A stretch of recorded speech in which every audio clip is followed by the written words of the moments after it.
আজকে আপনাদের অনেক দিন পরে কাছে পেয়েছি, তাই আজকে না বলে আমি আর থাকতে পারছি না। অনেক দিন ধরেই বলবো ভাবছি, কিন্তু সুযোগ হয়ে ওঠে না। তার সুযোগ হবে কি করে? আজকে আমাদের ভগবান সবাইকে একসাথে মিলিয়ে দিয়েছেন বলেই তো আমরা একসাথে হতে পেরেছি।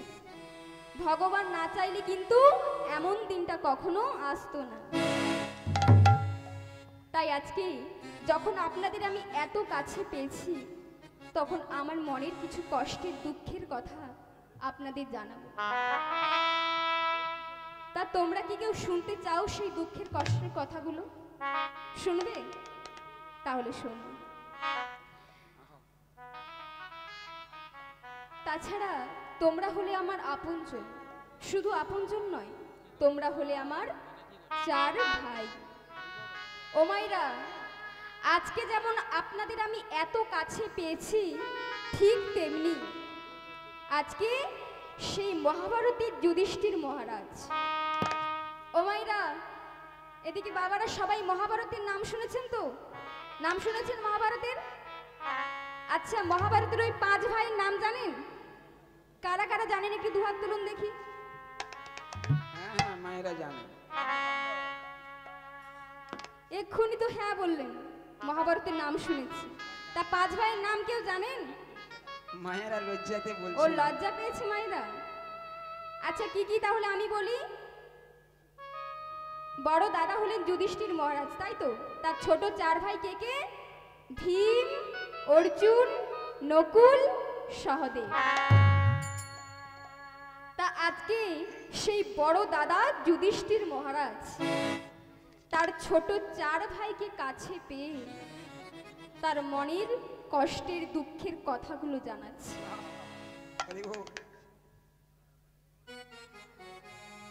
কি হলো?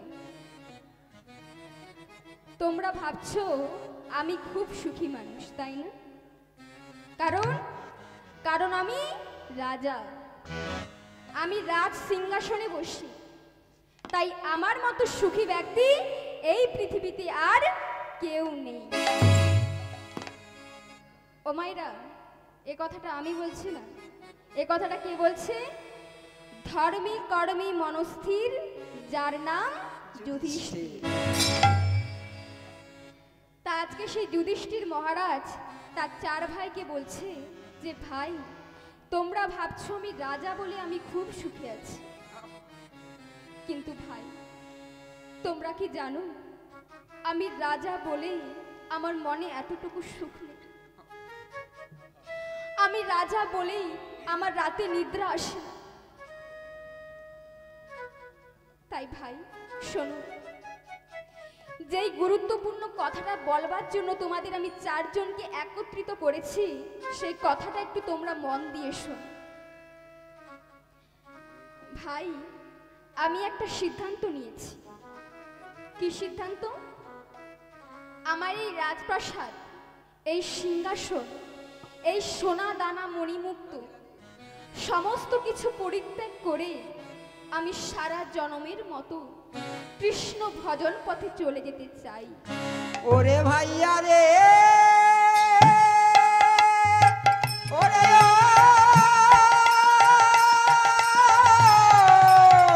ভাইয়া রে আমার, আমি এই রাজ সিংহাসন পরিত্যাগ করে সারা জনমের মতো কৃষ্ণ ভজনের পথে চলে যাই।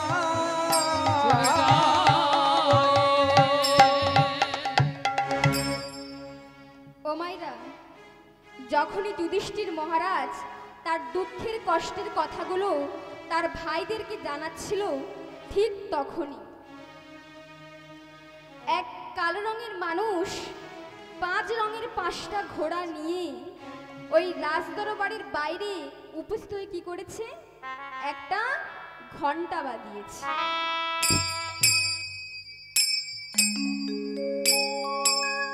এইবার ওই ঘন্টার আওয়াজ যখনই যুধিষ্ঠির মহারাজের কানে এসেছে, ও মাইরা, আপনারা শুনতে পেলেন তো ঘন্টার আওয়াজটা? আমি ভাবছি আমি একাই ভুল শুনেছি, হয়তো ঘন্টা বেজেছে তো। যুধিষ্ঠির মহারাজ বলছে, কাকে ডাকছে? ভীমকে। ভীম, এই ভীম, এই ভীম কোথায় গেলি? এদিকে আয়। এই ভীম, রাজদরবারের বাইরে কোনো অতিথি এসেছে। কে যেন একটা ঘন্টা বাজালো, ঘন্টার আওয়াজ পেলাম। যা তো তুই একবার গিয়ে দেখে আয় রাজদরবারের বাইরে কোন অতিথি এসেছে। হ্যাঁ হ্যাঁ আমি যাচ্ছি। ও মায়েরা, এই কথা যেই না আদেশ করেছে ভীমকে, ভীমের মাথা গেছে ঘুরে। ভীম বলছে, কেন দাদা? এখানে অর্জুন আছে, নকুল আছে, সহদেব আছে, তুমি ওদেরকে না যেতে বলে আমাকেই কেন যেতে বলছো দাদা? তুমি ওদেরকে যেতে বলো না। যুধিষ্ঠির মহারাজ বলছে, ও ভীম শোনো, আমি হলাম তোমার দাদা, তোমার থেকে বয়সে আমি অনেক বড়, তোমার গুরুজন ব্যক্তি, তাই তোমাকে আমি আদেশ করলাম, তুমি এক্ষুনি গিয়ে দেখে এসো রাজ দরবারের বাইরে কোন অতিথি এসেছে। ও মাইরা, ভীম বুঝে গেছে যে তাকেই যেতে হবে, তাই ভীম কি করলো? তৎক্ষণাৎ দেরি না করলে করে ওই বেরিয়ে পড়লো রাজ দরবারের বাইরে।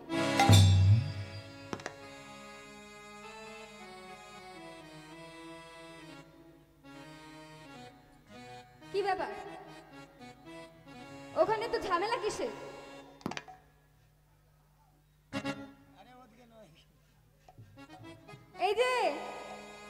এই যে আপনাকেই বলছি। ও মাইরা, ওদিকে কিছু হচ্ছে না। এখানে ভীম রাজদরবারের বাইরে গিয়ে দেখছে এক কালো রঙের মানুষ 5 রঙের 5টা ঘোড়া নিয়ে ওই রাজদরবারের সামনে দাঁড়িয়ে আছে। ভীম বলছে, এই যে আপনি কে? এর আগে তো আপনাকে কখনো দেখিনি। এ মা, কেমন কালো কুৎসিত চেহারা, চোখগুলো কেমন বড় বড়, চুলগুলো কেমন খুঁচা খুঁচা। এই যে কে আপনি? আর এমন চেহারা নিয়ে আপনি আমাদের রাজদরবারে এসেছেন কেন? কি চাই? ও ভীম, আস্তে আস্তে দাঁড়া দাঁড়া। ভীম এত রাগ করছো কেন?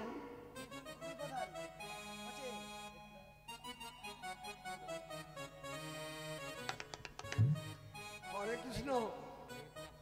আজ বারহর শঙ্কর গ্রাম অতি ঐশ্বর্য এবং ভাগ্যবান। কেন জানেন? আজকে অমাবস্যা চলে গেছে, তাই পূর্ণ তিথি, জ্যোৎস্না দিন আজ। আমাদের গ্রাম 4টি সংস্থা আজকে হরিনামে মেতেছে। প্রথম মেতেছে আমাদের মনসা মা, তারপরে দুর্গা দেবী, তারপরে লক্ষ্মী মা, তারপরে কালী মা, তারপরে আমাদের চৈত্রের চড়ক। এই গ্রামটি ধন্যবাদ।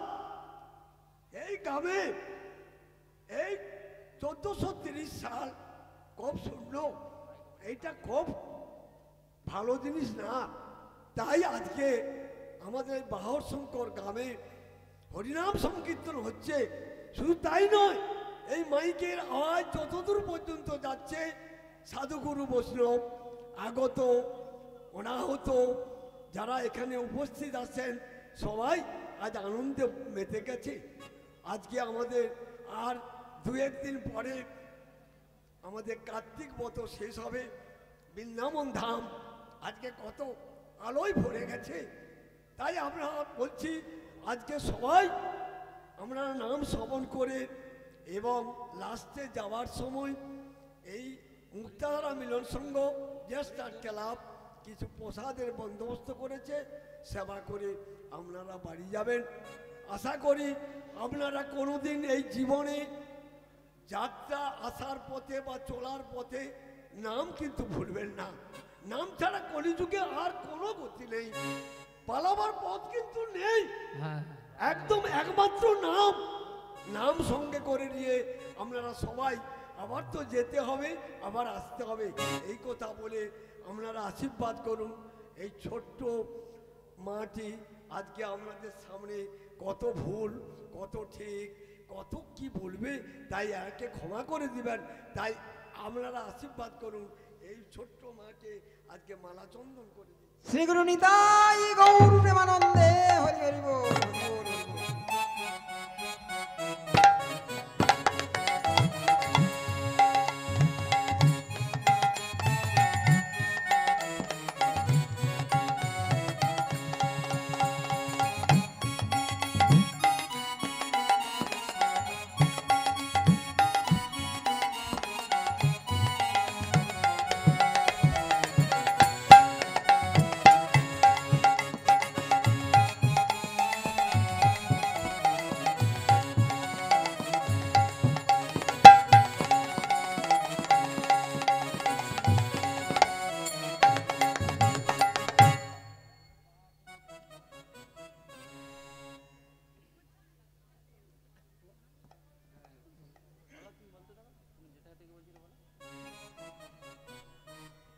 ও মাইরা, তাহলে কোথায় ছিলাম আমরা? সেই কালো রঙের মানুষটার কাছে, তাই তো? কালো রঙের মানুষটা বলছে, এই যে ভীম, তুমি আমার পরিচয়টা একটু পরে জানবে। তোমার নাম তো ভীম। ভীম বলছে, সে কি? আমি আপনাকে কোনোদিন দেখিনি এর আগে, অথচ আপনি আমাকে একবার দেখে আমার নাম বলে দিলেন। কি করে বললেন আমার নামটা? এই যে অর্জুন, এই যে ভীম, শোনো, এত অবাক হবার কিছু নেই। আমি শুধু তোমার নাম নয়, তোমার সকল ওই কর্মের ব্যাপারটাও কিন্তু জানি। তোমার মধ্যে খুব অহংকার। কেন জানো? তুমি ওই কুরুক্ষেত্রের যুদ্ধে দুর্যোধনকে বধ করেছিলে বলে তুমি নিজেকে বীর যোদ্ধা বলে মনে করো। তবে শোনো ভীম, এখানে কেউ না জানলেও আমি কিন্তু জানি, ওই কুরুক্ষেত্রের যুদ্ধে ওই দুর্যোধনকে বধ করার মতো ক্ষমতা কিন্তু তোমার ছিল না। যদি ভগবান কৃষ্ণ তোমাকে জানিয়ে না দিত, তাহলে কোনোদিনের জন্যই তুমি ওই দুর্যোধনকে বধ করতে পারতে না। ও মায়েরা, ভীম ভাবে এ দেখছি তোমার সব ঘটনা জানে দেখছি, অতএব এর সঙ্গে আর বেশি তর্ক করা যাবে না। যতই তর্ক করতে যাব, আমার এই গুণকীর্তির কথাগুলো আপনাদের সবার সামনে প্রকাশ করে দেব। না না, তার থেকে ভালো এর সাথে একটু আমি ভালো ব্যবহার করি, একটু মিষ্টি মিষ্টি করে হেসে হেসে কথা বলি। তা এতক্ষণ ভীম রেগে রেগে কথা বলছিল, এইবার মুখটা একটু হাসি হাসি করে বলছে, এই যে দেখুন, অত রাগছেন কেন? আপনাকে দেখতে খারাপ আর কালো হলে কি হয়? আপনার ওই 5 রঙের 5টা ঘোড়া না ভারী চমৎকার। কালো রঙের মানুষটা মনে মনে ভাবছে, এই ঘোড়াগুলোর প্রতি ভীমের লোভ হয়েছে। ও ভীম, আমি বুঝতে পেরেছি তোমার এই ঘোড়াগুলো নেওয়ার খুব মনে ইচ্ছে হয়েছে, তাই না? ভীম বলছে, সত্যি, আপনি দেখছি মনের কথাও বুঝতে পারেন। তা আপনি কি আমাকে এই ঘোড়াগুলো দেবেন? ও ভীম, দেব কি? দেব বলেই তো আমি এত দূর থেকে কষ্ট করে তোমাদের এখানে ছুটে এসেছি।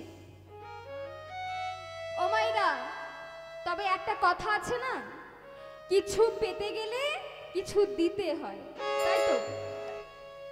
কালো রঙের মানুষটা বলছে, এই যে ভীম, তোমাকে যে আমি আমার এই 5টা ঘোড়া দেব, তার বিনিময়ে তুমি আমাকে কি দেবে? ভীম বলছে, আপনার কি চাই বলুন। আপনি জানেন আমার দাদা হলো এ রাজ্যের মহারাজ। আপনি যা চাইবেন তাই পাবেন। বলুন আপনার কি চাই? কালো রঙের মানুষটা বলছে, এই যে শোনো, তোমার ওই টাকা পয়সা নেওয়ার জন্য আমি এত দূর থেকে কষ্ট করে তোমাদের এখানে ছুটে আসিনি। তবে তবে কি চাই জানো? শোনো, তুমি শুধু আমার একটা ছোট্ট প্রশ্নের উত্তর দাও আর এই ঘোড়াগুলোকে নিয়ে যাও। ও বাবা, সামান্য একটা প্রশ্নের উত্তর দিয়ে 5-5টা ঘোড়া পাওয়া যাবে? ও মায়েরা, এমন সুযোগ কি আর বারে বারে আসে? আচ্ছা ঠিক আছে, বলুন আপনার কি প্রশ্ন। তবে শোনো ভীম, তুমি যদি আমার এই প্রশ্নের উত্তরটা না দিতে পারো তবে কি হবে জানো? কি হবে গো? তোমার এই রক্তে মাংসের দেহটা কিন্তু পাষাণ হয়ে যাবে। ও মাইরা, তাহলে প্রশ্নটা করি। করবো তো প্রশ্ন? সবাই একটু মন দিয়ে শোনো। এই যে ভীম, তোমার কাছে আমার প্রশ্ন। এক কলসির দুধে 7 কলসি ভরে গেল। মন দিয়ে শোনো কিন্তু। এক কলসির দুধে 7 কলসি ভরে গেল। কিন্তু জানো ভীম, ওই 7 কলসির দুধে 1 কলসি ভরল না। বলো তো কি হবে? ভীম বলছে, আপনি যেমন কুৎসিত তেমন আপনার প্রশ্ন তেমন কুৎসিত। আচ্ছা, এখানে তো এত বাবা এত মায়েরা বসে আছে, আপনারাই বিচার করে বলুন তো, 1 কলসির দুধে যদি 7টা কলসি ভরতে পারে, তার 7 কলসির দুধে 1 কলসি ভরবে না? এটা একটা প্রশ্ন হয়েছে আপনার? ও ভীম, উত্তর দিতে পারলে না তো? যাও, এই মুহূর্তে তুমি পাষাণ হয়ে যাও। তুমি পাষাণ, পাষাণ, পাষাণ হয়ে যাও।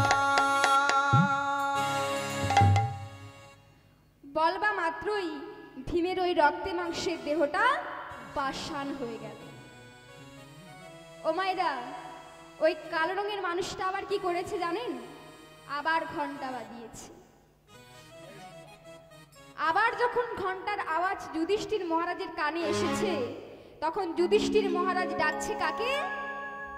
অর্জুনকে।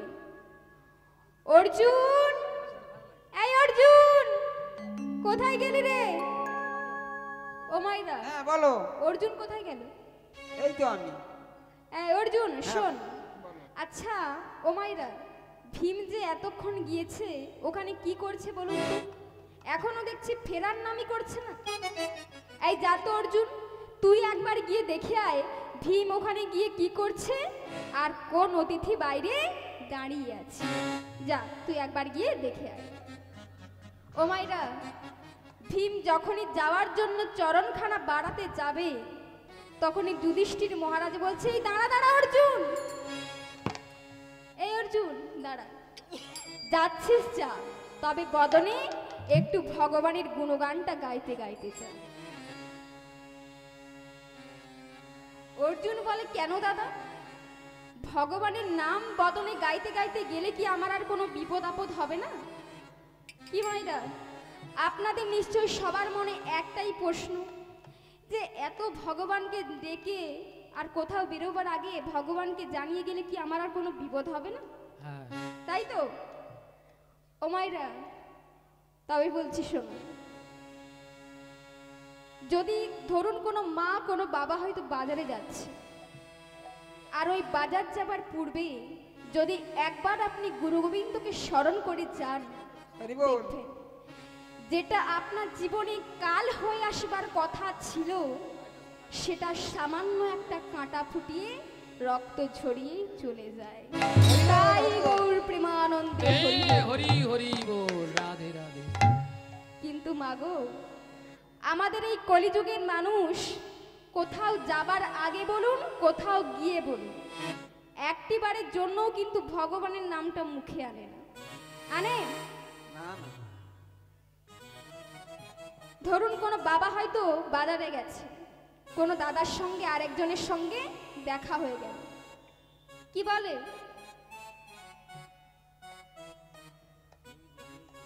ও দাদা ভালো আছো? হ্যাঁ খুব ভালো আছে। একটা বিড়ি দাও তো খাবো। Very good. আর এদিকে মায়েরা বেশ মুচকি মুচকি হাসছে, আমি দেখতে পাচ্ছি। মায়েরা ভাবছে না না, আমরা যেখানেই যাই আগে ভগবানের নামই শুরু করি। আর মায়েরা কি বলে, ধরুন কোনো মায়ের সঙ্গে আরেকজন মায়ের রাস্তায় দেখা হয়ে গেছে, কি বলে, কি রে মামনির মা ভালো আছো? খুব ভালো আছি। তোর জামাইটা কিন্তু খুব সুন্দর হয়েছে। ফাটাফাটি। ও মায়েরা, কিছু কি ভুল বলেছি?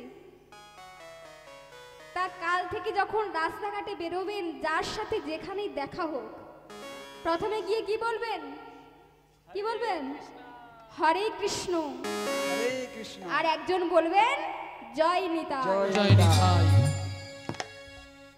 আচ্ছা, আপনাদের প্রত্যেকের বাড়িতে নিশ্চয়ই ছোট হোক বড় হোক একটা করে মোবাইল ফোন আছে, আছে তো? একটা বলে কেন? একটা কেন, এখন 5টা 4টা আছে। প্রত্যেকের হাতে আছে। তা মাইরা, ওই মোবাইলে যখন কলটা আসে আপনারা ধরে কি বলেন? হ্যালো। হ্যালো। কি বলেন? হ্যালো। হ্যালো, তাই তো? তা ওই হ্যালোটা কার নাম জানেন? কার নাম গো? যে মোবাইল ফোন আবিষ্কার করেছিল তার স্ত্রীর নাম হ্যালো। তাহলে দেখুন, তার বউকে কিন্তু আপনারা সবাই মিলে খুব ভালো করে মনে রেখেছে, কিন্তু যার নাম একটিবার বদনে উচ্চারণ করলে আমাদের সব পাপ মুছে যাবে, তার নামটা কিন্তু আপনারা একটিবারও মুখে আনছেন। তাহলে কালকে যখন মোবাইলে কলটা আসবে ধরে কি বলবেন? জোরে করে বলুন। হরে কৃষ্ণ। আর একজন বলবেন জয় জয় নিতাই। দাঁড়ান, এবার কারা কারা কাল থেকে ওটা বলবেন একটু দুহাত তুলুন দেখি। দেখি কারা কারা বলবেন। ও এদিকে বলবেন না কেউ, আর ওদিকে কেউ বলবেন না? ও ঠাকুমা, একটু হাতটা বার করুন, এখনো ঠান্ডা পড়েনি। হ্যাঁ। হরি নাম করলে কোনো ঠান্ডা লাগে না, তাই তো? তা আমি খুব মন দিয়ে দেখেছি, কিন্তু এই ঠাকুমা কিন্তু সবার প্রথম হাতটা তুলেছে। ও ঠাকুমা, বলছি যাবার সময় তোমার নাম্বারটা আমাকে দেবে, কালকে কল করব, ঠাকুমা প্রথমে ধরি কি বলেন দেখো। ঠিক আছে ঠাকুমা, নাম্বারটা দেবে তাহলে। তা মায়েরা, অর্জুন বলছে দাদা এত কিছু তো আমার জানাই ছিল না। বেশ ঠিক আছে, আজ থেকে ভগবানের নাম আমি আর ছাড়ব না। তাই অর্জুন কি করেছে, বদনে ভগবানের গুণগান গাইতে গাইতে ওই রাজ দরবারের বাইরে চলেছে। ও মায়েরা, তাহলে সবাই মিলে আমরা যাব তো? একটু হাতের করতালি দিয়ে আর বদনে ভগবানের নাম গাইতে গাইতে চলুন আমার সাথে একসাথে। কেশব মাধব গিরিধারী লাল, কেশব মাধব গিরিধারী লাল, কেশব মাধব গিরিধারী লাল, আর কেশব মাধব গিরিধারী লাল, গিরিধারী লাল বলো যশোদা দুলাল, আর গিরিধারী লাল বলো যশোদা দুলাল, গিরিধারী লাল বলো যশোদা দুলাল, আর গিরিধারী লাল বলো যশোদা দুলাল, কেশব মাধব গিরিধারী লাল, কেশব মাধব গিরিধারী লাল, কেশব মাধব গিরিধারী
কে আপনি?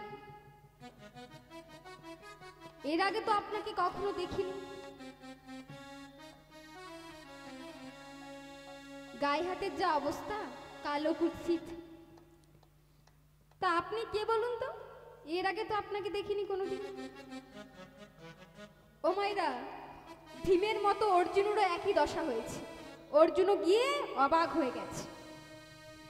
কালো রঙের মানুষটা বলছে, এই যে তুমিও আমার পরিচয়টা একটু পরে জানবে। তোমার নাম তো অর্জুন। সে কি, আপনি আবার আমার নামও জানেন? হ্যাঁ, শুধু নাম কেন, তোমার সকল ওই কুকর্মের ব্যাপারটা কিন্তু জানি। তোমার মধ্যে খুব অহংকার। কেন জানো? তুমি ওই কুরুক্ষেত্রের যুদ্ধে কর্ণকে বধ করেছিলে বলে তুমি নিজেকে বীর যোদ্ধা বলে মনে করো। তবে শোনো অর্জুন, এখানে কেউ না জানলেও আমি কিন্তু জানি, ওই কুরুক্ষেত্রের যুদ্ধে যদি ভগবান কৃষ্ণ তোমাকে জানিয়ে না দিত, তাহলে কোনোদিনের জন্যই তুমি কিন্তু ওই কর্ণকে বধ করতে পারতে না। ও মাইরা, অর্জুন বলে, না না, এর সাথে আর বেশি তর্ক করা যাবে। যতই তর্ক করতে যাব, আমার এই গুণকীর্তির কথাগুলো সবার সামনে প্রকাশ করব, তাতে আমারই নাক কান কাটা যাবে। তার থেকে ভালো আমি চুপ করে যাই আর এর সাথে একটু ভালো ব্যবহার করি। এই যে ও দাদা, রাগছেন কেন? আপনাকে দেখতে খারাপ আর কালো হলে কি হবে? আপনার ওই 5 রঙের 5টা ঘোড়া কিন্তু ভারী চমৎকার। কালো রঙের মানুষটা মনে মনে ভাবছে, এই অর্জুন আর ভীমের এই ঘোড়াগুলোর প্রতি খুব লোভ হয়েছে, কারণ সবাই নজর গিয়ে পড়ছে এই ঘোড়ার দিকে। এর ভাই দল দেখছি সবাই একই দলে আছে। এই অর্জুন, অত আর লজ্জা পেতে হবে না। তুমি শোনো, আমি বুঝতে পেরেছি তোমার এই ঘোড়াগুলো নেওয়ার মনে খুব স্বাদ লেগেছে, তাই তো? তাই বলছি শোনো, তুমি শুধু আমার ছোট্ট একটা প্রশ্নের উত্তর দাও আর এই ঘোড়াগুলোকে নিয়ে যাও। ও তাই নাকি? একটা প্রশ্নের উত্তর দিয়ে ঘোড়া পাওয়া যাবে? হ্যাঁ, তবে শোনো, যদি এই প্রশ্নের উত্তরটা না দিতে পারো, তবে কি হবে জানো? তোমার এই রক্তে মাংসের দেহটা কিন্তু পাষাণ হয়ে যাবে। ও মাইরা, তাহলে এবার কাকে প্রশ্ন করছে? অর্জুনকে, তাই তো? তাহলে প্রশ্নটা একটু মন দিয়ে শোনো। এই যে অর্জুন, তোমার কাছে আমার প্রশ্ন হলো, একটা আংটির ছিদ্রর মধ্য দিয়ে এক বিশাল প্রকার হাতি প্রবেশ করে গেল। মন দিয়ে শোনো, একটা আংটির ছিদ্রর মধ্য দিয়ে এক বিশাল প্রকার হাতি প্রবেশ করে গেল। কিন্তু অর্জুন জানো তো, ওই হাতির লেজটা না আটকে গেল। ও মাইরা, একটা আংটির ছিদ্রর মধ্য দিয়ে যদি একটা হাতি প্রবেশ করতে পারে, তা হাতির লেজ কখনো আটকে যায়? এটা একটা প্রশ্ন হয়েছে। অর্জুন, তুমিও উত্তর দিতে পারলে না তো? যাও, এই মুহূর্তে তুমিও পাষাণ হয়ে যাও। তুমি পাষাণ হয়ে যাও, তুমি পাষাণ হয়ে যাও, তুমি পাষাণ হয়ে যাও। তা মাইরা, এতক্ষণ তো খুব মন দিয়ে শুনছিলেন। এইবার বলুন তো, এক এক করে কজন ভাই এলো? 3 জন। খুব মন দিয়ে শুনছে তাহলে। ও মাইরা, আর কজন বাকি? এইবার আসছে কি? নকুল। এইবার নকুলকে প্রশ্ন করছে, এই যে নকুল, তোমার কাছে আমার প্রশ্ন। ফসলকে রক্ষা করবার জন্য মালিক কি করেছে? ফসলের চারিদিকে বেড়া দিয়েছে। ও মাইরা, আপনারা বেড়া দেন তো ফসলের চারিদিকে? কেন? যাতে না ওটা গরু ছাগলে নষ্ট করে দেয়, তাই তো? তা মালিক কি করেছে? ওই ফসলকে রক্ষা করবার জন্য ফসলের চারিদিকে বেড়া দিয়েছি। কিন্তু জানো নকুল, বেড়াতে না ফসল খেয়ে নিচ্ছে। বেড়াতে মায়েরা ফসল খায়, এদিকে খায় নাকি বেড়াতে ফসল খায়? কেন আমাদের তো ওদিকে খায়, এদিকে খায় না? না না, এদিকে খায় না। ও মাইরা, নকুলও উত্তর দিতে পারল না। নকুলের দেহটাও পাষাণ হয়ে গেল। এইবার আসছে কে? সহদেব। এই যে সহদেব, তোমার কাছে আমার প্রশ্ন কি? যখন নদীতে বন্যা আসে তখন আমরা কি করি মায়েরা? বস্তার মধ্যে মাটি ভরে সেই বস্তাগুলোকে বাদ দিয়ে আমরা জলকে আটকাই, তাই তো? কিন্তু তোমার কাছে আমার প্রশ্ন হলো যে মাটিকে জল দিয়ে আটকানো হচ্ছে।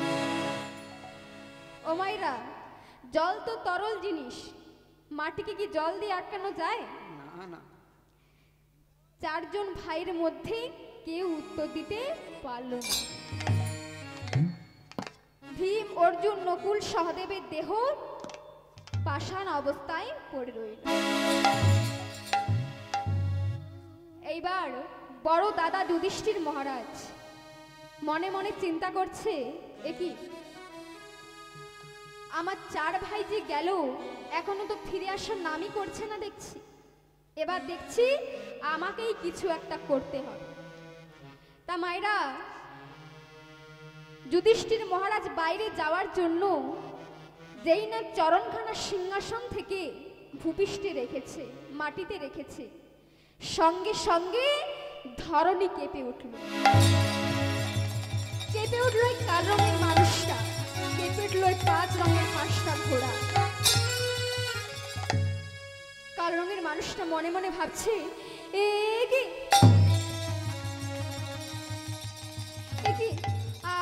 আমি এমন ভাবে কাঁপছি কেন? আমার এই ঘোড়াগুলো এমন ভাবে কাঁপছে কেন?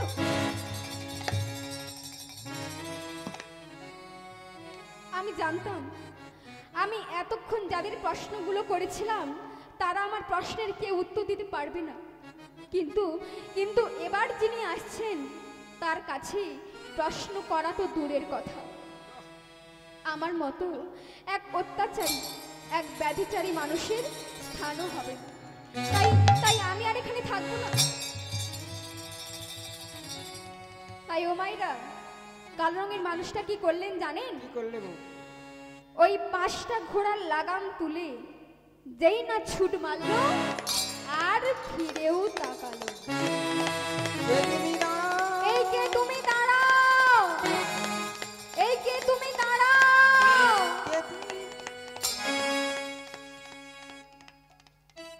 ও মাইরা, যখন সূর্যের আলো পৃথিবীতে প্রবেশ করে তখন কি আর অন্ধকার থাকে? থাকে না। তাই এখানে যুধিষ্ঠির মহারাজের তেজের কাছে ওই কাল রঙের মানুষটা টিকে থাকতে পারল না। তাই 5টা ঘোড়ার লাগাম তুলে যেই না ছুট মেরেছে আর ফিরেও তাকালো না। যুধিষ্ঠির মহারাজ বাইরে এসে দেখছে তার 4 ভাই পাষাণ অবস্থায় দাঁড়িয়ে আছে। অমনি যুধিষ্ঠির মহারাজ যেই না 4 ভাইকে জড়িয়ে ধরেছে, অমনি দাদার স্পর্শ পাওয়া মাত্র তার 4 ভাই আবার আগের মতো দেহ লাভ করলো। জয় গৌর প্রেমানন্দে। হরি হরি।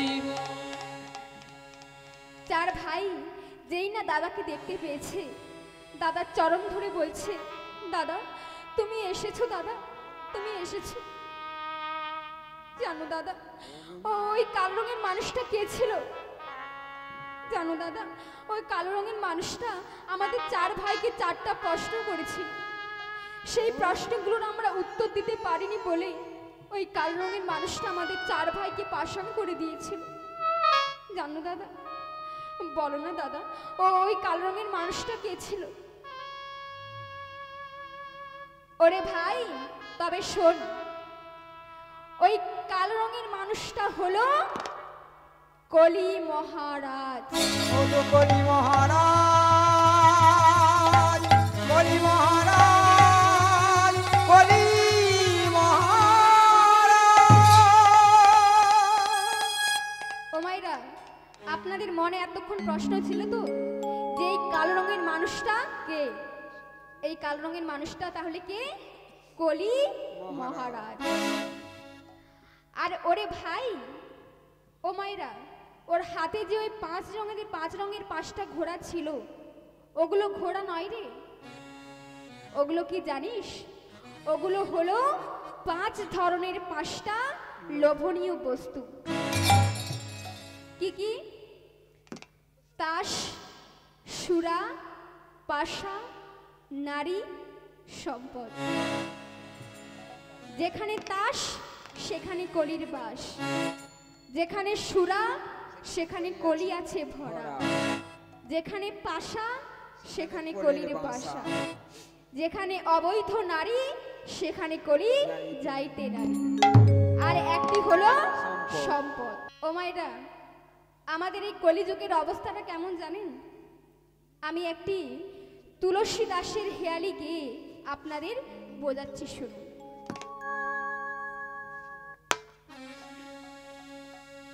साज कहे तो मारे लाठा, साज कहे तो मारे लाठा, साज कहे तो मारे लाठा, साज कहे तो मारी लाठा, छुटा जगत भुलाई रे, ওই ঝুটা জগৎ ভুলায় রে। ও মাইরা, কি বলছে? সাজ কহে তো মারে লাঠা, ঝুটা জগৎ ভুলাই রে। এর অর্থ কি দেখবেন মাইরা? এই কলিযুগে যারা সৎ ব্যক্তি হবে, যারা কোনোদিন সত্য ছাড়া মিথ্যা কথা বলবে না, যারা সব সময় সৎ পথে চলবে, তারাই দেখবেন এই কলিযুগের যেখানে সেখানে মার খাবে। হরি বল, হরি বল। অতএব যে সত্য কথা বলবে, যে ভালো মানুষ হবে, সেই যেখানে সেখানে মার খাবে। অতএব আপনি যেদিন মিথ্যা কথা বলতে শিখবেন, মিথ্যাটা গুছিয়ে বলতে পারবেন, সেদিন আপনি এই কলিযুগের সবার কাছে ভালো হবেন। তাই গৌর প্রেমানন্দে। হরি হরি রাধে রাধে। ও মাইরা, কিন্তু একটা কথা মাথায় রাখবেন, মিথ্যার জয় কিন্তু দুদিনের, আর সত্যের জয় সারা জীবন। সত্যের জয়টা কেমন? আপনি মারা গেলেও আপনাকে মানুষ মনে রাখবে, আপনি মারা গেলেও আপনার ফটোতে মানুষ মাল্যদান করবে। অনেক প্রমাণ আছে, যেমন ক্ষুদিরাম বসু, রবীন্দ্রনাথ ঠাকুর, সুভাষচন্দ্র বসু, এরা মারা গিয়েও আমাদের হৃদয় মাঝারি এখনো স্মরণীয় হয়ে আছে, এখনো জীবিত রয়েছে। তামাইরা, এরপর কি বলছে?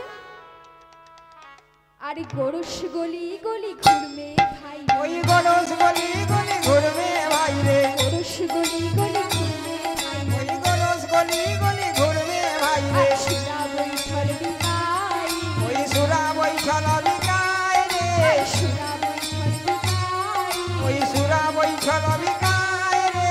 সাজ কাহে তো মারে লাঠা, সাজ কাহে তু মারি লাঠা, সাজ কাহে তু মারি লাঠা। এরপর কি বললো? গরস গলি গলি ঘুরমে ভাইরে, সুরা বৈঠল বিকাই। তাই তো? ও মাইরা, গরস কথার অর্থ কি জানেন? গরস হলো গাভী মায়ের দুগ্ধ, যে দুগ্ধ খেলে আমাদের শরীরে বল হয়, শক্তি হয়। দেখবেন মায়েরা, গোয়ালাওয়ালা কি করে? সাইকেলে করে দুগ্ধ বেঁধে গলিতে গলিতে পাড়ায় পাড়ায় গিয়ে হাঁক দেয় যে তোমরা কেউ দুগ্ধ নেবে, কেউ দুগ্ধ নেবে। কিন্তু মাগো, তার ডাকে আর কেউ সাড়া দেয় না। হরি বল। সুরা বৈঠল বিকায়, অর্থাৎ মদওয়ালা যদি ঝোপঝাড়ের মধ্যে লণ্ঠন জেলে বসে থাকে, তার কাছে দেখবেন পুরো লাইন দিয়ে ভিড় লেগে যায়। হরি বল, হরি বল। ও ও মায়েরা, মদওয়ালা কি পাড়ায় পাড়ায় গলিতে গলিতে কি হাঁক দেয় যে তোমরা কেউ মদ নেবে এসো, কেউ মদ নেবে এসো, হাঁক দেয়? দেয় না। সে কিন্তু একটা সরু গলির মধ্যেও বসে থাকলে তার কাছে দেখবেন পুরো রেশন দোকানের মতো লাইন হয়ে গেছে।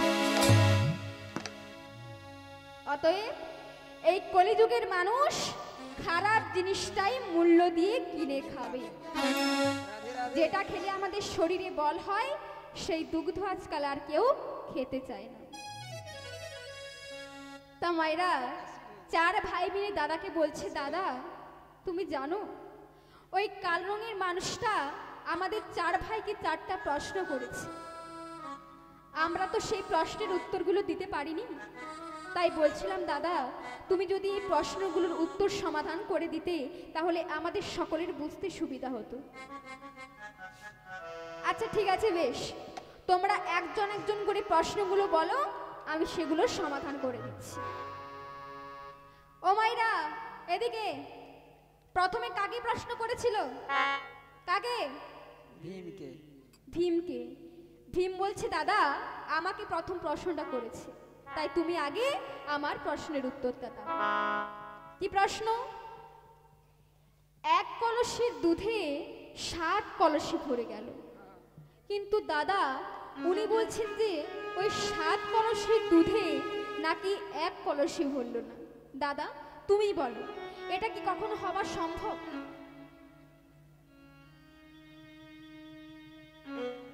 এ কি, তুমি চুপ কেন? এই কথাটা শুনে তুমি দাদা চুপ হয়ে গেলে? ওরে ভাই,